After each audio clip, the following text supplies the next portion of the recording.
காஞ்சிபுரம் வடக்கு மாவட்டத்திற்கு உட்பட்டிருக்கிற 6 சட்டமன்ற தொகுதியினுடைய வேட்பாளர்களை ஆதரித்து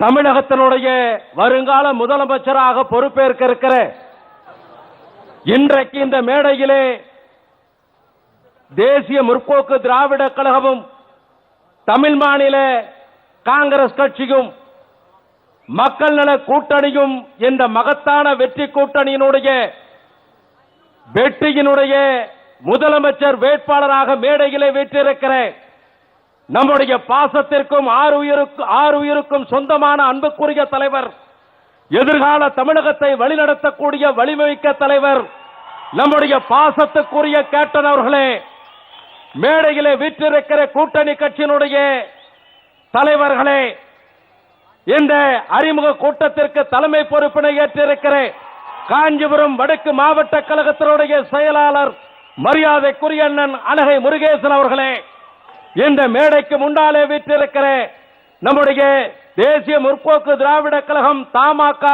மக்கள் நல கூட்டணியினுடைய தோழர்களே, தொண்டர்களே, பெரியோர்களே, தாய்மார்களே, வாக்காள பெருமக்களே, உங்கள் அத்தனை பேருக்கும் என்னுடைய மனமார்ந்த மாலை நேர வணக்கத்தை முதலிலே தெரிவிப்பதிலே பெருமகிழ்ச்சி அடைகின்றேன்.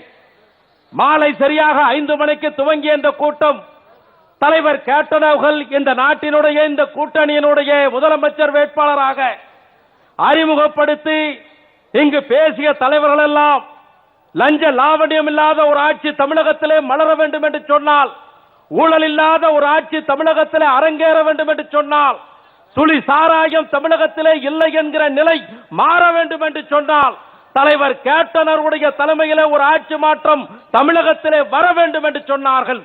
நான் ஒன்றை மட்டும் நினைவுபடுத்த விரும்புகிறேன்.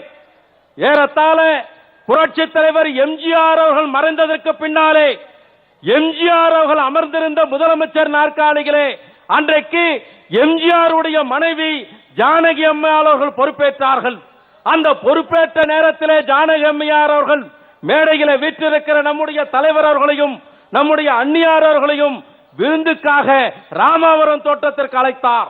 ராமாவரம் தோட்டத்திற்கு சென்ற தலைவர் அவர்கள் சிறிது நேரத்திற்கு பின்னாலே தலைவருக்கு விருந்தோம்பல் அனுப்பப்பட்டு அதற்கு பின்னாலே தலைவர் அவர்கள் இல்லத்திற்கு திரும்புகிறோம் என்று சொல்லி அன்றைக்கு ஜானகி அம்மையாரிடத்தில் ஆசீர்வாதம் பெற்று தலைவர் கேப்டன் அவர்கள் வருகிற நேரத்திலே ஜானகி அம்மையார் அவர்கள் ஒன்றை சொன்னார்.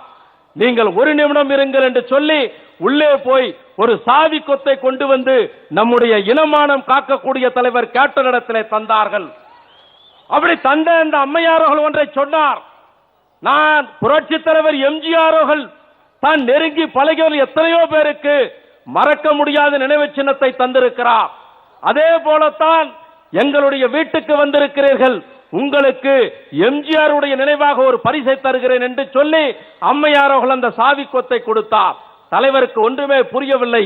என்னவென்று கேட்டபொழுது அம்மையார் சொன்னார், முதலமைச்சர் நாற்காலியிலே அன்றைக்கு புரட்சி தலைவர் அமர்வதற்கு முதலே கம்யூனிஸ்ட் கட்சிகளோடு கூட்டணி வைத்து அண்ணா திராவிட முன்னேற்ற கழகம் கண்டு முதலே தன்னுடைய தேர்தல் பிரச்சாரம் செய்வதற்காக வாங்கிய வேனை அன்றைக்கு ஜானகி எம்ஜிஆர் அவர்கள் நம்முடைய தலைவர் கேப்டன் இடத்திலே தந்தார்கள். எனக்கு ஒரு பெருமை என்னவென்று சொன்னால், அந்த நேரத்திலே ஜானகி அம்மையார் ஒன்றை சொன்னார். புரட்சி தலைவர் எம்ஜிஆர் அவர்கள் தேர்தல் பிரச்சாரம் செய்வதற்காக இந்த வேனை அன்றைக்கு வாங்கி பிரச்சாரம் செய்தார், அதை உங்களிடத்திலே தருகிறேன். முதலமைச்சர் நாற்காலியை தமிழக மக்கள் உங்களுக்கு தருவார்கள் என்று அன்றைக்கு ஜானகி எம்ஜிஆர் அவர்கள் கணித்துவிட்டு சென்றது இன்றைக்கு நிஜ வடிவிலே இருந்து கொண்டிருக்கிறது. அது மட்டுமல்ல, அன்றைக்கு தலைவர் அவருடைய திருமணத்திற்கு பின்னாலே சில ஆண்டுகளுக்கு பின்னாலே 2 படங்களுக்கான பூஜை, நான் சுருக்கமாக முடித்துக் கொள்கிறேன். 2 படத்திற்கான பூஜை, ஒன்று ஆங்கில படம் தி மேடே என்கிற ஆங்கில படம், இன்னொரு படம் சக்கரை தேவன் என்கிற படம். அந்த 2 படமும் சென்னையிலே விருகம்பாக்கத்தில் அமைந்திருக்கிற பிரசாத் ஸ்டுடியோவில் நடைபெறுகிறது. அந்த பூஜைக்கு அன்றைக்கு காங்கிரஸ் கட்சியினுடைய தலைவராக இருந்த நம்முடைய தலைவர் அவர்கள் பெரிதும் போற்றி மதிக்கக்கூடிய ஐயா ஜி.கே. மூப்பனார் அவர்கள் தான், நீங்கள் தான் வந்து இந்த பட விழாவை துவக்கி வைக்க வேண்டும் என்று தலைவர் அவர்கள் கேட்டுக்கொண்டார். அதன்படி ஐயா அவர்கள் வருவதற்கான ஏற்பாடுகள் நடந்தது. ஆனால் காலையிலே பூஜை என்று சொன்னால் அதற்கு இரவுக்குள்ளே அன்றைக்கு இந்திய திருநாட்டை ஆண்டு கொண்டிருந்த ராஜீவ் காந்தி அவர்கள் தொலைபேசி மூலமாக மூப்பனார்களுக்கு தொடர்பு கொண்டு கட்சிக்குள்ளே இருக்கிற ஒரு பூசலுக்காக உடனடியாக டெல்லிக்கு வர வைத்தார். டெல்லிக்கு சென்ற ஐயா மூப்பனார் அவர்கள் நேரிலே சென்று ராஜீவ்காந்தி இடத்திலே சொன்னார், எனக்கு சென்னையிலே எனக்கு மிகவும் நெருக்கமான ஒரு நடிகர் என்று சொல்லுவதை விட எனக்கு மிகவும் நெருக்கமான ஒரு நல்ல மனிதர் கேப்டனுடைய பெயரை சொல்லி அப்பொழுதெல்லாம் மூப்பனார் அவர்கள் நம்முடைய தலைவர் அவர்களை விஜய் என்றுதான் சொல்லுவார். அப்படி ராஜீவ்காந்தி இடத்திலே சொல்லி அவருடைய 2 பட பூஜை இருக்கிறது, அதிலே கலந்து விட்டு நான் உடனே வருகிறேன் என்று சொல்லி டெல்லிக்கு சென்ற ஐயா மூப்பனார் அவர்கள் அன்றைக்கு ராஜீவ்காந்தி இடத்திலே அந்த உரிமைகளை பெற்று அங்கிருந்து உடனடியாக சென்னை விமான நிலையத்திற்கு வருகிறார். தலைவர் அதுவரையிலே பொறுமை காத்து நீங்கள் தான் இந்த படபூஜையை நடத்த வேண்டும் என்று சொன்னார். அதற்கு பின்னாலே மூப்பனார் அவர்கள் வந்தார். வந்ததற்கு பின்னாலே பல ஆயிரக்கணக்கான வாகனங்களிலே அன்றைக்கு ரசிகர் மன்றமாக இருந்த புரட்சி கலைஞருடைய கூட்டம் அன்றைக்கு ஐயா மூப்பனார் அவர்களை அந்த விருகம்பாக்கத்திலே பிரசாத் ஸ்டுடியோவுக்கு அழைத்து சென்றார்கள். சென்றதற்கு பின்னாலே அந்த கூட்டத்திலே ஐயா அவர்களும் தலைவர் அவர்களும் அந்த படபூஜையை முடித்துவிட்டு வெளியே வருகிற நேரத்திலே காரிலே அன்றைக்கு ஐயா மூப்பனார் ஒரு வார்த்தை சொன்னார். அன்றைக்கு நான் அரைக்கால் சட்டை போட்டவனாக சிறு வயதில் இருந்த நேரம் அன்றைக்கு ஐயா அவர்கள் சொன்னார், விஜி உன்னை நான் ஏற்கனவே ஏதாவது ஒரு கட்சியில சேர்ந்து நல்லா இருக்கும் நினைச்சேன். ஆனா இன்னைக்கு மீனம்பாக்கத்தில் இருந்து இன்னைக்கு இந்த வடபழனி வரைக்கும் உன்னுடைய ரசிகர் மன்ற கூட்டத்தை நான் பார்க்கும்போது நீ எந்த கட்சியிலும் சேராத, நீயே ஒரு கட்சி ஆரம்பி இந்த நாட்டினுடைய முதலமைச்சராக நீ வருவாய் என்று அன்றைக்கு ஐயா ஜி.கே. மூப்பனார்கள் சொன்னார்களே, அதைத்தான் இன்னைக்கு மக்கள் நல கூட்டணியினுடைய ஒருங்கிணைப்பாளர் அன்புக்குரிய அண்ணன் வைகோ அவர்கள் முன்மொழிந்திருக்கிறார். அன்போடு கேட்கிற இந்த பகுதியில் இருக்கிற வாக்காளர் பெருமக்களே, ஒரு மாற்றம் தமிழகத்திலே வர வேண்டும். முதலமைச்சர் என்கிற அந்த பொறுப்பை தலைவர் கேப்டன் அவர்கள் ஏற்றால்தான் தமிழகத்திலே அந்த மாற்றத்தை உருவாக்க முடியும் என்பதை இந்த நேரத்திலே சொல்லிக்கொண்டு அருமையான இந்த வாய்ப்பினை தந்த அன்பு தலைவர் என் உயிரிடும் மேலான தலைவருக்கு முதலமைச்சர் கேப்டன் அவர்களுக்கு என்னுடைய நன்றிகளை பாராட்டி மறந்து விடாதீர்கள். தேசிய முற்போக்கு திராவிட கழகம், தமிழ் மாநில காங்கிரஸ், அதே போல மக்கள் நல கூட்டணியினுடைய வேட்பாளர்களுக்கு நம்முடைய எல்.கே. சுரேஷ் அவர்கள் சொன்னதை போல இந்த 6 முகம் இன்றைக்கு 6 தொகுதிக்கு வேட்பாளர்களை அறிமுகப்படுத்தக்கூடிய இந்த அறிமுக கூட்டம் வெற்றி கூட்டமாக மாற்ற வேண்டும் என உங்களை எல்லாம் பணிவோடு கேட்டுக்கொண்டு அன்பு வாய்ப்பினை தந்த அத்துணை கழகத்திற்கும் என்னுடைய நன்றி கூறி விடைபெறுகிறேன். நன்றி, வணக்கம்.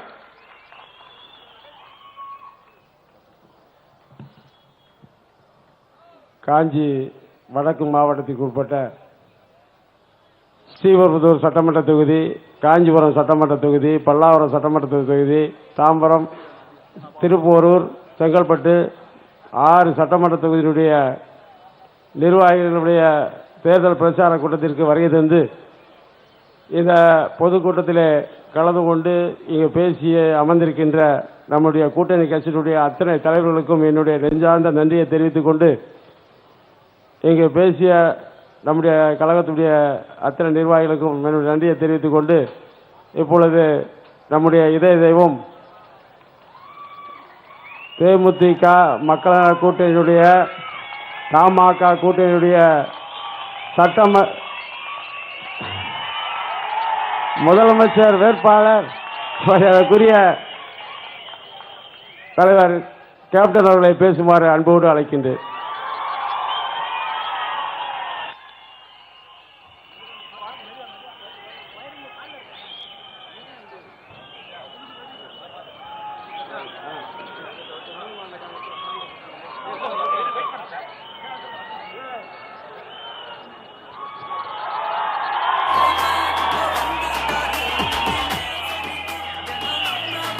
பேரன்பு கொண்ட பெரியோர்களே, தாய்மார்களே, அன்பு கொண்ட சகோதர சகோதரிகளே, அதற்கு முன்னாடி கைதட்டாதீங்க, அதுக்கப்புறம் கைதட்டு. அதற்கு முன்னாடி எனது கூட்டணி கட்சி தலைவர் பெருமக்களே, உங்கள் அனைவருக்கும், அதே போல் முன்னாடி நான் கும்பிட்டனே எல்லாரும், எல்லா கூட்டணி கட்சி ஆளுகளும் வந்திருக்கீங்களே, அவர்களுக்கும் இங்கு வந்திருக்கும் எல்லோருக்கும் என்று சொன்னால் எல்லா கூட்டணி கட்சி என்ற தொண்டர்களுக்கும் சேர்த்துதான் அவர்களுக்கெல்லாம் சேர்த்து என் இனிய என் உயிரிலும் மேலான என் அன்பு தமிழஞ்சங்கள் உங்கள் அனைவருக்கும் நன்றிகள்.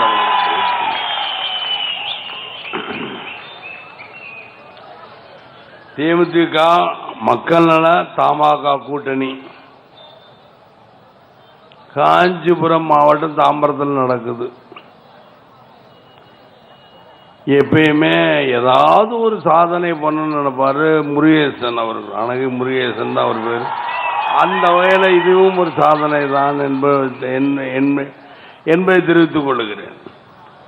இந்த கூட்டம் தாம்பரத்தில் என்னுடைய கால்படாத இடமே இல்லை. தாம்பரத்தில் இல்லை, தமிழ்நாடு பூராமே 2005 சுற்றி வந்திருக்கிறேன்.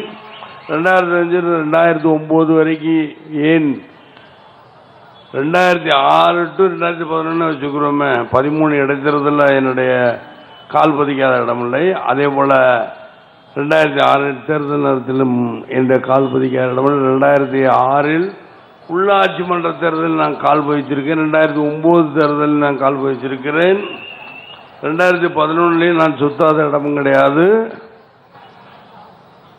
2012 என்று நினைக்கிறேன், இல்லை 11 உள்ளாட்சி தேர்தலில் வச்சுக்கிறோமே, அதிலே நான் சுத்தாத இடம் கிடையாது. 2014 தான் பாராளுமன்ற தேர்தல், அதிலேயும் நான் 40 காலதாமதம் சுத்தாத இடமில்லை, சுத்தாத இடம் கிடையாது. ஏன்னு இதை சொல்கிறேன்னா, நான் ரொம்ப நேரம் பேசுறதோ 1 மணி நேரம் பேசலாம் நினைக்காதீங்க. கொஞ்ச நேரம் பேசலாம், இல்லை 1 மணி நேரம் கூட பேசலாம், எப்படினாலும் பேசலாம். அது இல்லை 10 நிமிஷம் பேசலாம் இல்லையா? அதுக்கு மட்டும் என்ன கைத்தட்டியே காணோம்.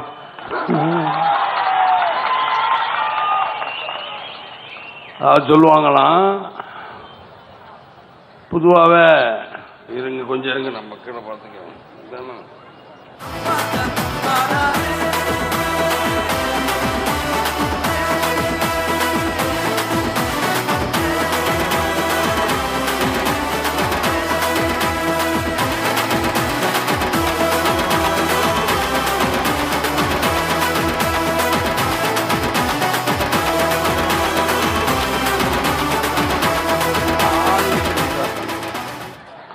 என்னடா கால் இப்படி இப்படி தூக்கி வைக்கிறதுக்கு முதல்ல வச்சாங்கல்ல.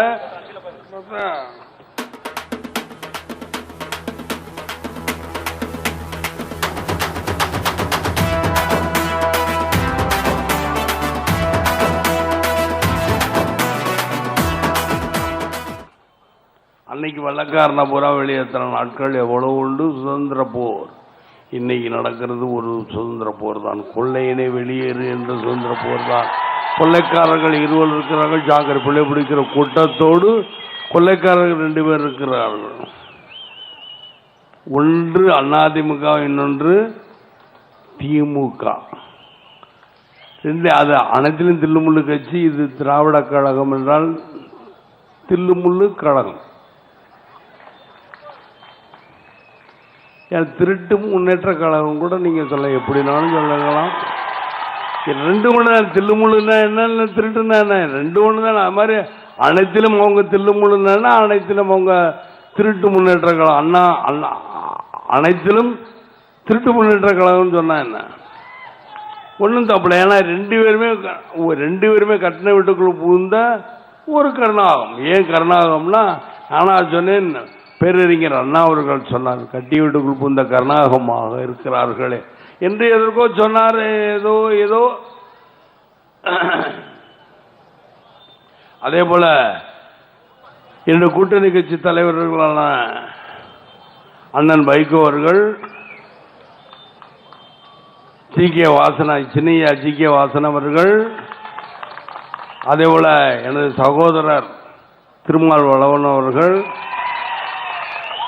அதே போல அண்ணன் ஜி. ராமகிருஷ்ணன் அவர்கள், கம்யூனிஸ்ட் கட்சியின் வலது கம்யூனிஸ்ட் கட்சி இடது கம்யூனிஸ்ட் கட்சியின் தலைவர் ஜி. ராமகிருஷ்ணன் அவர்கள், வலது கம்யூனிஸ்ட் கட்சியின் தலைவர் அண்ணன் முத்தரசன் அவர்கள். ஆக 5 பேருக்கும் நன்றி. என்று நான் அப்படின்னு சொன்னால் நாங்கள் தான் பொருள். இல்லை நாங்கள் சொன்னால் அது பேர். மொத்தத்தில் நாங்கள் தான். நாங்கள் வேண்டுமா, இல்லை அவங்க 20 வேண்டுமா அப்படிங்கிற முடிவு பண்ணுறது நீங்கள் தான். நாங்கள் முடிவு பண்ண வேண்டியது யாரு? மக்கள் தான் முடிவு பண்ண. இந்த நாடு சுடுகாடாகாமல் நல்லபடியாக இருக்க வேண்டும்னா முடிவு பண்ண வேண்டியது யார் என்றால் மக்கள். உங்களுக்காக நான், மக்களுக்காக நான் சொன்னது யாரு? ஜெயலலிதா. புயல் ராணி ஏதோ ஒரு ராணி எது வேணாலும் சொல்லுங்க, என்னமாலும் சொல்லுங்க. அவங்க சொல்றாங்களாம், அவங்க சொல்லிவிட்டு உங்களுக்காக நான் சுத்தி ஏசி ஏர் கூலரை வச்சுக்கிட்டு உட்காந்தா உங்களுக்காக மக்களுக்கான நேரத்தை பொறுத்தா எத்தனை பேர் செத்து போயிட்டு 4 பேர் செத்து போயிட்டாங்களே. அப்போ எங்கே போகிறது? ஏதாவது அறிக்கை கொடுத்தாங்களா? இன்னைக்கு எவ்வளோ அறிக்கை கொடுத்துருப்பாங்க. ஏன்னா அன்னைக்கு அவங்க ஆட்டு பக்கம் பேசுகிறாங்க. இப்படி பார்க்கறது இப்படிங்கிற பேசுறது என்ன சொல்கிறாங்கன்னு உடனே பேசுனா பக்கமாக இவன் கொடுக்கறத படிச்சுட்டு போடுறது அவங்க வேலை. அவங்க எப்படி நடப்பாங்க தயவுசெய்து நான் செஞ்சு காட்டுறேன், நான் பேச வேண்டாம்.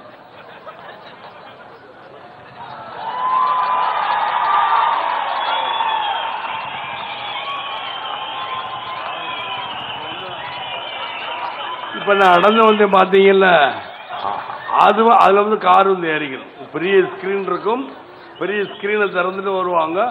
ஸ்லோவாக தான் வரும், 2 ஸ்டெப் இல்லாட்டி 3 ஸ்டெப். எதுக்காக நடக்க வேண்டும்? நடந்தால் அது ஒரு இவங்களை சொல்லுவாங்கன்னு ஏதோ ஒன்று சொல்கிறாங்க. நான் சொல்ல, ஏன்னா விளக்கம் சொல்லணுங்கிறதுக்காக தான் சொல்லுகிறேன். 2 ஸ்டெப் 3 ஸ்டெப்பு தான். உடனே இப்படின்னு கையை கட்டுற ரெட்டையில கரை உடனே உட்காந்துரும். நின்னாதானே முடியும். இவர்களை நம்பி நாம் ஓட்டு போட வேண்டுமா? ஆனால் உங்களுக்காக நான் அப்படின்னு சொல்லுவாங்க, மக்களுக்காக நான் சொல்லுவாங்க. ஏனென்றால் எல்லா சொத்தையும் கொள்ளையடிச்சிட்டு போறதுக்கு அவங்களுக்கு ஓட்டு போட. இவர் சொல்லுவார், இல்லாத பொய்யும் மறுடும் சொல்றவர் தான் பெரியவர். யார்? திராவிட முன்னேற்ற கழகத்தின் தலைவர். திமுகவின் தலைவர் யார்? கலைஞருக்கு ஜெயலலிதா பிடிக்காது, ஜெயலலிதாவுக்கு கலைஞரை பிடிக்காது. இருவருக்கும் இந்த விஜயகாந்த் என்னைய பிடிக்காது. முக ஸ்டாலின் வேகமா சொல்றார், விஜயகாந்த் சொல்லிட்டார், அவருக்கும் போட்டி எனக்கும் அவருக்கும் இல்லை, என்ன நான் ஒன்றும் அவர் சண்டை பண்ணலையா? என்ன நீ வாட்டு புரியாதன பேசுற? முக ஸ்டாலின் யாரு? அவருடைய பையன். உன்னுடைய எண்ணமே உன்னை அழித்து விடுமே. உன்னுடைய கெட்ட நோக்கம், கெட்ட வார்த்தைகளை உன்னை அழித்திடுவேன். நன்றாக சிந்தித்து பார். ஆக பிள்ளை பிடிக்கிறவங்களா சேர்த்துக்கிட்டு இருக்கேன் உங்க கட்சியில், அது தெரியல உங்களுக்கு? ஏன்னு இதெல்லாம் சொல்லுகிறேன்னு எழுதி சொல்றேன்னா இதெல்லாம் நீங்க புரிஞ்சுக்கணும் மக்களை. இவங்க சொல்றாங்களாம் என்னென்னமோ, நான் எது வேணாலும் சொல்லலாம். இந்த நேரத்தில் வேண்டாம் தான் நினைக்கிறேன் இல்லையா? ஏன் இதெல்லாம் நான் சொல்றேன்னா, படித்த படிக்காத இளைஞர்களுக்கு நாங்கள் வந்தால், ஆட்சிக்கு வந்தால் வேலை கொடுப்போம். படித்த படிக்காத இளைஞர்களுக்கு நாங்கள் என்றால் யார்? இவர்கள் எல்லாரும் சேர்ந்து வந்தால், கொடி கட்டியிருக்கீங்களா அவங்க எல்லாம் சேர்ந்து, நாங்கள்லாம் கூட்டணி ஆட்சியில் கூட்டணி தர்மத்தை நிச்சயமாக நிலைநாட்டுவோம். ஐயா சொன்னார் முந்தா நாள் என்னமோ, நாங்கள் ஒரு தப்புனாலுக்கு தட்டி கேட்பதுக்கு 5 பேர் இருக்காங்களே. ஆக யார் தப்பு செஞ்சாலும் 5 பேர் இருக்காங்க. இது போதாதா? இல்லை இது திருந்து இப்படி பேசு அப்படி பேசுன்னு சொல்லுவாங்களே. ஏன் அதற்குள் பிரிச்சிடணும், சேர்க்கிற மாதிரி சேர்த்துடணும். பத்திரிக்கைக்காரங்க அப்படி பிரிச்சிருந்த மாதிரி பிரிச்சிருவாங்க. இதே தான் அவங்களுக்கு விளையாடணும், அவங்களுக்கு ஓடணும்ல. அதே மாதிரி டிவியில் ஓடணும்ல. டிவி எல்லாமே 5 நீங்கள் எல்லாம் வாங்க, நம்மள 10 ரூபா கொடுத்து இல்லை 5 ரூபா கொடுத்து இல்லை 10 ரூபாயா? நீ பேப்பர் என்ன விலை? 5 ரூபாயா? 6 ரூபாங்கிற ஒருத்தர் 6 ரூபாயா 5 ரூபாயா இல்லை 10 ரூபாயா? எது வேணாலும் வச்சுக்கோங்க. உங்க செய்து என்ன பேட்டா ரேட்டா? எப்படி உங்க மனசுக்கு வருதுனால இதனால வச்சுக்கலாம்ல. ஒன்றும் பேட்டா கம்பெனி ரேட்டு கிடையாது.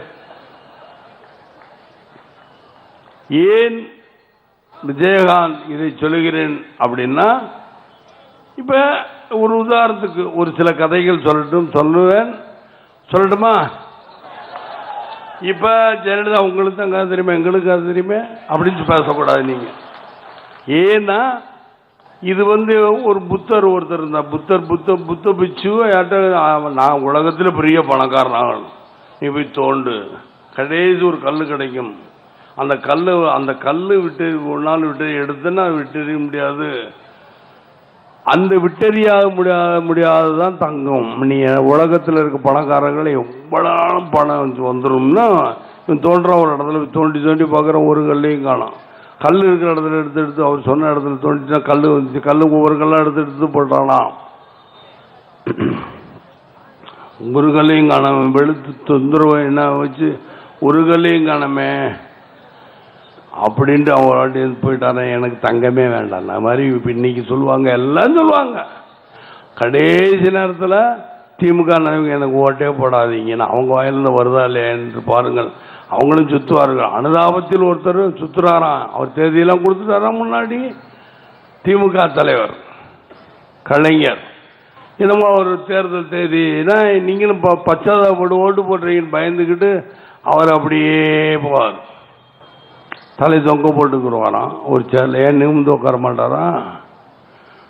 நிமிந்து உட்கார மாட்டார். உங்களை ஒரு அனுதாபத்தை தேடுறதுக்கா? இந்தம்மா என்ன இப்படி மெதுவாக நடக்கிற காட்டக்கூட தொலைச்சிடுவேன். இவங்க தான் உங்களுக்காகவே நான், மக்களுக்காகவே நான் அப்படின்னு சொல்கிறவங்க. நல்லா புரிஞ்சுக்க மக்களே. ஆக இவங்க ரெண்டு பேரும் இதைத்தான் சொல்லுவாங்க. கடைசியில் கல்லெடுத்து போட்ட உங்களுக்கு என்ன கிடைச்சது? ஒன்றும் கிடைக்கல. அதே போல் வாக்கு சேகரிக்கிறேன்னு சொல்கிறவங்களுக்கு ஒன்றும் கிடைக்காதுங்கிறதுக்குத்தான் இந்த கதையை சொல்லுகிறேன். இன்னும் தெளிவாக அடுத்த மீட்டிங்கில் போகும்போது இந்த கதையை பற்றி தெளிவாக சொல்லுவேன். ஏன்னா நான் இங்கே எல்லாத்தையும் கூட்டக்கூடாதுல்ல. எல்லாத்தையும் நான் சேர்ந்து சுத்தணும்னு 234 தொகுதி என்னை சுத்த விடுறாங்களே. நாளைக்கு இல்லை நாளை மறுநாள் நாளைக்குள்ளே வேட்பாளர் யார் யார் எல்லாரும் சொல்லிடுவாங்கன்னு நினைக்கிறேன். ஏனென்றால் நான் போய் தான் நான் போய் என்கிட்ட ஒரு வார்த்தை கேட்பாங்க எங்கள் கட்சிக்காரங்க. அதுபோல் ஒவ்வொரு கட்சி தலைவர்கிட்டையும் அவங்கவுங்ககிட்டையும் கேட்டதுக்கப்புறம் தான் வெளியிடுவாங்க. எல்லாரும் சேர்ந்தே வெளியிடுவோன்னு சரின்ட்டாங்க. ஏன் இதை சொல்லுகிறேன்னா, நானும் சுத்த முடியாமல் போனதுலேருந்து என் ஒய்ஃப் அனுப்புனேன், என் மனைவி அனுப்பி தான் பார்த்தேன்.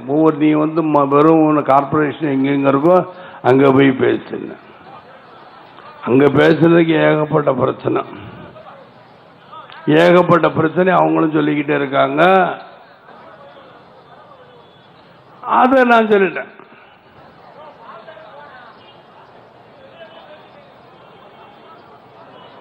ஏன் ஏகப்பட்ட பிரச்சனைனா, அந்த 10 கார்பரேஷனை போய் பேசினான் என் மனைவி. 10 கார்பரேஷன் போய் பேசும்போது பல பிரச்சனைகளை சொன்னாங்க. ஒவ்வொரு நாளும் ஒவ்வொன்று டெய்லி பண்ணல சௌக்கியமா பிரேமான்னு கேட்பேன். பிரேமா ஏதாவது சொல்லுவாங்க, இப்படி இருக்கு. ஒன்று தைரியமாக தெய்வத்தின் பாரத்தை போட்டு நாம் சென்றுக்கிட்டு இருப்போம். யார் என்ன சொன்னால் அதை பற்றி கவலைப்படாதீங்க. சரி, இன்னைக்கு பார்த்தா எவ்வளோ இருக்கு. இன்னைக்கு எவ்வளோ நடந்திருக்கு. இன்னைக்கு 4 பேர் இருந்தால் யாருக்காவது தெரியுமா? விருத்தாச்சலத்தில் இருந்தால் ஏற்பாடுன்னு யாருக்காவது தெரியுமா? தெரியாது. அதே போல் கண்டெய்னர் லாரியாக போத பணத்தை பரிமாற்றம் பண்ண அண்ணன் வைகோ அவர்கள் தான் சொன்னார். முதல்ல நாங்களும் தான் போய் பார்த்தோம். லாரியா இருந்துச்சு. உடனே கேஸ். என்ன கேஸு போட்டு என்ன பயமுறுத்தா யாரையும். இந்த கேஸு நாங்களாம் உங்களால் முடியாதுன்னா முடியாதுன்னு சொல்லுங்க. ஆனால் நாங்கள் போவோம் எல்லா கோர்ட்டுக்கும் எல்லாத்துக்கும். எங்களுக்கு வயசுக்கு போவோம். வயசு குறைஞ்சிருச்சுன்னா போக மாட்டோம். கலைஞர் மாதிரி தான் நாங்களும் வீல் சேரில் இதில் வரும். அதனால் எங்களுக்காக நீங்கன்னா அவ்வளோ நாள் உயிரோடு இருக்கப்பட்டாங்க. இந்த நாடு நல்லா இருந்தாங்க, நாங்கள் நல்லா இருக்கும். இந்த நாடு உங்களை மாதிரி அநேகக்காரர்கள் இருந்து அனுபவிங்கள். யார் நீங்கள் அனுபவிக்கணுன்னு இருந்தால் தலையெழுத்து இருந்தால் அனுபவிங்க. யார் வேணாம் 92 விஷயம் எல்லாரையும் பாருங்கள். எந்தெந்த கட்சி வருது, எப்படி ஒரு கட்சி வருது. ஏன்னா இவருக்கு ஏதாவது ஒரு பிரச்சனைன்னா இவங்க 2 பேரும் என்ன ஜாதி மதத்தை தூண்டி விட்டுத்தான் நம்மளை துண்டாடுவார், பந்தாடுவார். யாரும் ஜாதி மதத்திற்கு அண்ட முடியாதுல்ல. ஜாதி மதத்துக்கு யாரும் போகாதீங்க. போகிற எல்லாரும் நல்லவர்களால் இந்த பக்கம் இருக்கிறோம், தீவிரங்களால் அந்த பக்கம் இருக்காங்க. தீவிரர்கள் யார்? நீங்கள் தான் பதில் சொல்லணும். தீவிரர்கள் யார் என்றால் அவர்கள். நல்லவர்கள்லாம் இங்கே உட்காந்துருக்காங்க முன்வரிசையில். நல்லவங்கெல்லாம் இவங்க தான் இந்த கூட்டணி கட்சி நிர்வாகிகள் இல்லை தலைவர்கள் அங்கே இருக்காங்க. ஆஃபீஸெல்லாம் பேசிக்கிட்டு நிர்வாகிகள்னு வச்சுங்க. இல்லை தலைவர்கள், இந்த மாவட்ட செயலாளர்கள், இந்த வட்டத்தின் செயலாளர், ஏதோ ஒரு பகுதி செயலாளர், எப்படினாலும் நீங்கள் வச்சுக்கோங்க. எதை சொன்னாலும் செயலாளர்கள் தான். அவர்களுக்கு பின்னாடி இல்லை, பின்னாடி என்ன வருது? நீங்கள் முன்னாடி என்ன வார்த்தைப்பட்டாலும் பின்னாடி செயலாளர் தானே வருது. அப்போ செயலாளர்களே, அந்த செயலாளர்களெல்லாம் நாம் கடமைப்பட்டிருக்கிறோம். அவர்கள்தான் வீரர்கள், போர் வீரர்கள். இங்கு நடக்கும் யுத்தத்திற்கு அவர்கள்தான் போர் வீரர்கள், அவர்கள்தான் தளபதிகள். இன்னைக்கு சும்மா தளபதி தளபதினு சொல்லிக்கிட்டு இருக்கும்போது பார்த்தா இந்த யுத்தத்திற்கு, தர்மத்திற்கும் அதர்மத்துக்கும் நடக்கின்ற போருக்கு தளபதிகள் இங்கே உட்கார்ந்துருக்க. இந்த வீர தளபதிகள் யார்? எங்கள் கட்சியை சேர்ந்தவர்கள் சொல்றதை விட மற்ற எல்லாரும் இவங்க எல்லாருமே எங்கள் கட்சியை சேர்ந்தவங்க தான், அப்படிதான் சொல்லணும். ஒரே கட்சி, மக்கள் கட்சி. ஒரே கட்சி, மக்கள் கட்சி. நாங்களும் அவங்க பின்னாடி இருக்கோம், அவங்க எங்கேயோ இருக்காங்க. அதனால அவங்க ஹெலிகாப்டர்ல சந்திக்கிறாங்களா, சந்திக்க முடியலையே. ஹெலிகாப்டரில் வருவாங்க. பரவாயில்ல. இன்னைக்கு ஒருத்தர் வாட்ஸ்அப்பில் அனுப்பியிருக்காரு, விளைநிலங்கள்லாம் பாதிப்பு இருக்கு. ஏனென்றால் இந்த அம்மா இருக்கலாம். பரவாயில்ல, எனக்கு வாட்ஸ்அப்பில் விளைநிலங்கள் எப்படியெல்லாம் பாதிக்குது பாருங்க. இந்த அம்மா ஹெலிகாப்டர்லாம் இருக்குதான். உங்களுக்காக நான், மக்களுக்காகவே நான் அப்படின்னு சொன்னவங்க தான் இவங்கெல்லாம். உங்களுக்காக நான், உங்களுக்காகவே இந்த ஜெயலலிதா நான், மக்களுக்காக நான், மக்களுக்காக நான் அப்படின்னு சொன்னவங்க தான் ஜெயலலிதா. ஆனால் இன்னைக்கு எப்படி இருக்கு பாருங்க. ஏன்னா நிறுத்தி சொன்ன இந்த கா கே இவ்வளவுதான் மாற்றம். நான் மக்களுக்காக, நான் உங்களுக்காக, உங்களுக்காகவே, கா மக்களுக்காகவே, வேதான ரெண்டுலையுமே சரி. வேற்றுமை தானே படுத்து உங்களையும் அவங்களையும் நன்றாக சிந்து பாருங்க. வார்த்தைப்படுதான் மக்களுக்காகவே, உங்களுக்காகவே வேற்றுமை படுத்துதா இல்லையா? இந்த வேற்றுமையில் ஒற்றுமை காண்பதால் உங்களுடைய ஓட்டு என்பதை சொல்லுது. அவங்களுக்கு அல்ல, எங்களுக்கு. நீங்க கையில வைக்கிற மைதான் அவங்களுக்கு வைக்கிற வேட்டு. அந்த வேட்டை வைக்க வேண்டும் என்று தாழ்மையுடன் கேட்டுக்கொள்கிறேன். அந்த வேட்டை வைப்பீங்களா, வைக்க மாட்டீங்களா? ஏன்னா பின்னாடி அடுத்த கட்சிக்காரங்களா கையை தூக்குங்க. நீ கிடையாது இருக்க கையை தூக்க கடைசி வரைக்கும் யாரு? அவங்களாம் வெற்று கட்சியா இல்லையே? வெற்று கட்சிக்காரங்க கையை தூக்க மாட்டாங்களா? எங்க கட்சியா, எங்க கட்சி எதுக்கு உங்களை கையாட்டணும் அப்படிம்பாங்க. அதுக்காகத்தான் நான் சொன்னேன். ஆனால் எல்லாருமே கையாட்டுற பார்த்தா நிச்சயமாக நாங்கள் செய்வோம். இது நடக்கின்ற இந்த தேர்தல் தர்மத்திற்கும் அதர்மத்திற்கும் நடக்கின்ற தேர்தல். இங்க இருக்கிற நிர்வாகிகள், போர்ப்படை தளபதிகள், இவர்கள் பேச்சை கேட்டுக்கொண்டு நீங்கள் அனைவரும், நாங்கள்லாம் காசில் எங்கிட்ட வயிறார சோறு போடுங்க. வயிறு நிறைஞ்சாலும் போது, வரிச்சான் வயிறு நிறைஞ்சால் இந்த பாடு நாம எல்லோரும் பட்டு கொண்டு இருக்கிறோம். யாருக்கா இந்த ஒரிச்சான் வயிற்றுக்கு தான் நம்ம எல்லாரும் இந்த பாடுபட்டு கொண்டு இருக்கிறோம் இல்லையா? எங்களுக்கு வயிறார சோறு போட்டால் சரி, சோறு நாங்கள் போடுவோம். அதை எப்படி போடுவோம் என்றால், அது எப்படி போடுவோம் அப்படிதான். இதை விளக்கம் சொன்னால் எப்படி போட்டீங்களா போடலன்னு கேட்பாங்க. அதுக்கு ஒரு காரணம். இதெல்லாம் நம்ம ஏதாவது யோசிச்சா சொல்கிறோம். யோசிக்கிறதுக்குன்னு ஒரு ஆள் இருக்காரு. எப்படின்னா திருட்டுத்தனமாக யோசிப்பார். அதான் திராவிட முன்னேற்ற கழகம். அண்ணா திராவிட முன்னேற்ற கழகம் இது மாதிரி தான் திருட்டுத்தனமாக தான் யோசிக்கும். அது அது வேஷ்டி கட்டினா ஒரு ஜெயலலிதா, இது சேலை கட்டினா ஒரு ஜெயலலிதா. அது வேஷ்டி கட்டின கலைஞர்னு சொல்லக்கூடாது, இது சேலை கட்டினா கலைஞர்னு சொல்லலாம். அவங்க வேஷ்டி கட்டின ஜெயலலிதா அப்படிதான் சொல்லணும். ஆக ரெண்டு பேருக்கும் ஒன்று தான். வேஷ்டி சேலை தான் மாறி இருக்கு. மாறி மாறி யாரும் ஆட்சிக்கு வர விடுவீங்களா? புதுசாக ஒரு கட்சி ஆட்சிக்கு வரணுமா? ஏன்னா அவங்க போதும். இவங்களும் 5 தடவை முதலமைச்சர் வந்தாங்க. நான் ஒரு 5 தடவை வந்துட்டேன். உடனே சொல்லி நீ 5 தடவை வந்துட்டேன், நானும் 5 தடவை வந்திருக்கேன். நீ எப்படியோ வந்தாங்களோ இவங்க 5 தடவை முதலமைச்சர், 3 தடவை கணக்குப்படி. அப்புறம் எப்படியோ இன்னொரு 2 தடவை போட்டு 5 தடவை. சரி, 5 வந்து என்ன பண்ணீங்க? மக்கள் கொள்ளையடிச்சுக்கிட்டு இருக்காங்க, சுரண்டிக்கிட்டு இருங்க. அல்லல்ல குறையாத அட்சய பாத்திரம் போல தமிழ்நாடும் நீங்கள் கொள்ளையடிக்கிறதுக்கெல்லாம் இன்னைக்கும் கேட்டுக்கிட்டு இருக்கேன். இன்னைக்கும் உங்களுக்கு கொடுத்துக்கிட்டே இருக்கேன். நீங்கள் அழைக்கிட்டு தான் இருக்கீங்க. சிலர் சொல்லுவாங்களா, காஞ்ச மாடு கம்பளை விழுந்த மாதிரி. காஞ்ச மாடு கம்பளை போய் விழுது. அது மாதிரி திராவிட முன்னேற்றங்களை நினச்சிக்கிட்டு இருக்கு. 5 வருஷம் ஆச்சு, 5 வருஷம் கை உப்புக்குள்ளே கை விட்ட கை லஞ்சம் வாங்கன்னு அரிக்குமா கை. அது மாதிரி 5 வருஷம் நாங்கள் ஜெயிக்க, நாங்கள் வரலையேன்னு அள்ளி விடுறாங்க. நல்லா பார்த்துங்க, லிட்டரு 7 ரூபாய்க்கு அவங்க பால் தருவாங்க. எப்படியா கொடுப்பாங்கன்னா எல்லாத்துக்கும் ஒரு விளக்கம்.